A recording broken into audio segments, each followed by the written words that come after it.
kan salah ulama sufi tanya salah tak faham apa orang yang pegah betul dan dalam konteks draw ke nasihat ke orang-orang yang akan menempuh jalan untuk pertolong Allah. Itu yang mentang tahu usaha pergi taharah jasadiyah kalau taharah batiniah mentang tahu usaha suci batin ni suci lahir datung wudu le kan suci daripada hadah ubud suci daripada hadah raya yang mentang dalam betul cara dapat suci ro ini letak masyarakat tanya kalau siapa cara hana betul suci ro watai ke mana kalau meratai awak tak bertempu nam berarti menajim yang mana junub betul peratai le dari u sampai ke ki karata ta'mim i kabeh ta'mim i baru gebu sampo pi menyo langsung ladun apa macam tu gebu sampo ju tu mana luar kana mana luar nyan menyo awai gebu sampo ju gucok sampo gebu ju boleh tu dia kecelup ro ilang kurung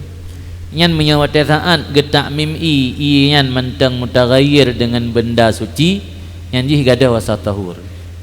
nyatanya leh nak truk domba urang awam jadi dengan suci jasad mentang dalam tuntah dia macam dalam suci lahir ke suci batin suci lahir dia bertuntah baru beranjak ke suci batin yang letak dalam masyarakat tengok dia gebuh sampu bak uleh gampung-gampung rumah mon kai luar yang bak gebah sampu cok sampu perlu bak uleh ke orang buh menyuk lang kejak ke dia bak kulah bak mon ni luar atai ke mana tiga tok apa timah nyan i yang truk bak uleh ke nyan i yang ka yataghayyar bi tahirin berubah dengan benda suci ianya berubah dengan benda suci gadah wasa tahur tinggal wasa tahir tu